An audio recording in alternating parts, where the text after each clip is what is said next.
asalaamu calaykum waraxmatullaahi wabarakaatu. walaalahayga soomaaliyeed meel aad joogtaanba waa idin salaamay.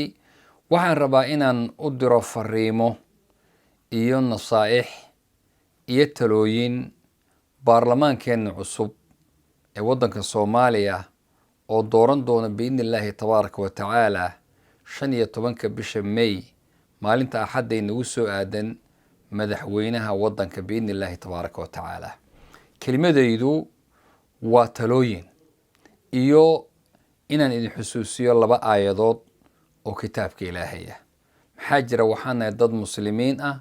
hadday dad muslimiina wada hadlayaan ama meel isugu yimaadaanna cabsida Ilaahay waa inay is-xusuusiyaan. xildhibaanow, waxaad xusuusataa inaad dhaaratay oo kitaabka qur'aanka aad ku dhaaratay bishii Ramadaan 10kii weliba u dambeeyey, weliba maalmihii ugu sii fadli badnaa, adigoo ku dhaaranaya inaad ka shaqaynayso maslaxada waddanka, ilaalinayso diinta iyo dalka iyo dadka Soomaaliya danahooda. haddaba waxaan rabaa inaan ku idhaahdo wa awfuu bilcahdi ina alcahda kaana mas-uula. ballantaa aad qaaday oofi, waana la isweydiin doonaa ogow. maalin aad adig iyo rabbi is-hortaagantihiin oo aan tarjumaan idin kala tarjumi doona aan jirin ayaa rabbi ku weydiin doonaa.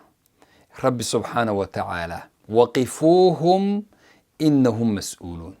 istaajiyaa la odhan doonaa, joogsada halkan, waxaa lagaa qaadayaa, su-aalaa lagu weydiinayaa. taasi waa midda labaad, ballantaa aad qaaday iyo dhaartaa aad dhaaratay ha iibsanin, oo lacag iyo wax yar oo adduunye ah ha dhaafsanin.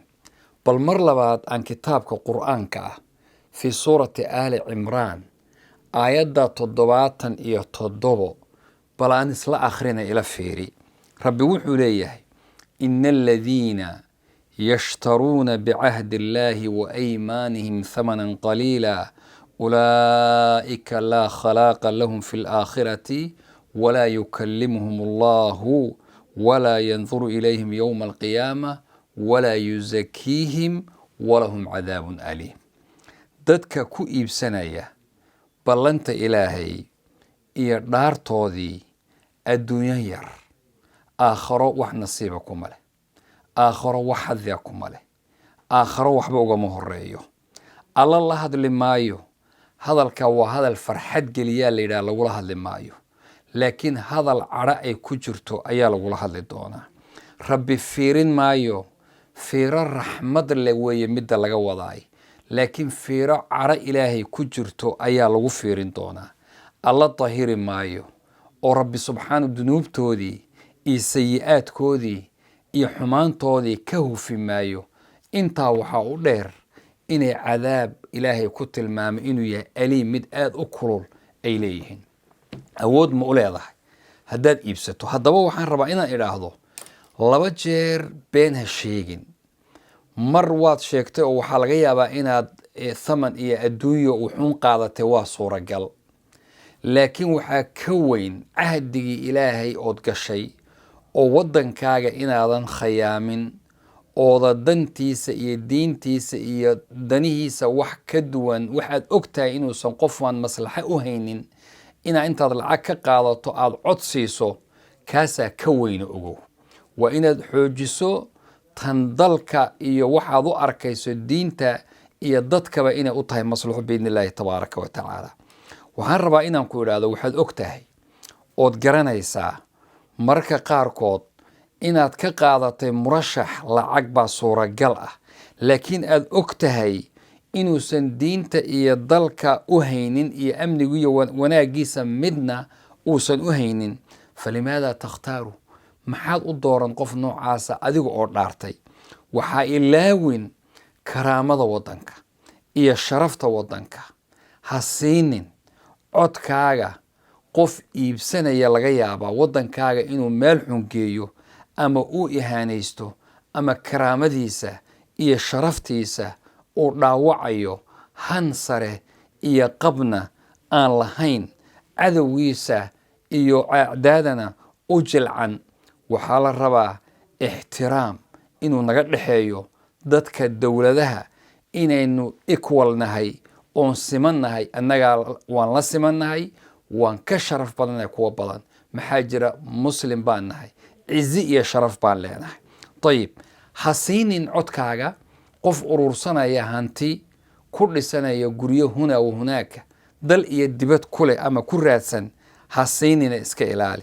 waxa noogu muhiimsan dadka dibadda ku nool, malaayiinta Soomaaliyeed ee dibadda jooga, ihaanay ku nool yihiin, qaxooti bay ku nool yihiin. anugu waxaan ku noolahay gobolka Washington ee dalka Maraykanka ah.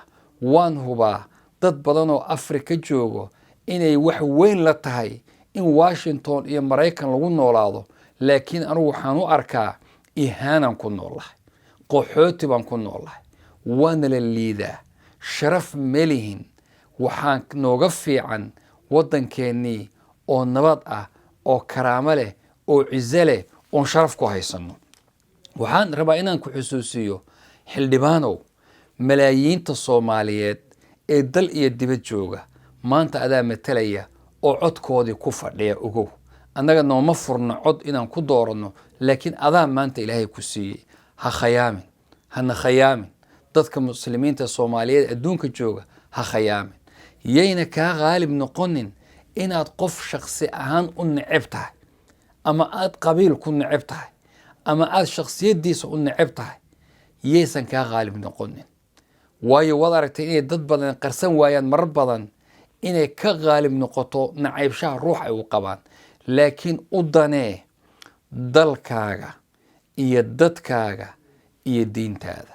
waxaan idinku gebagabayn inaan idinku duceeyo ilaahay subxaanahu wa tacaala inuu idin waafajiyo waxa maslaxadu ummadda ay ugu jirto.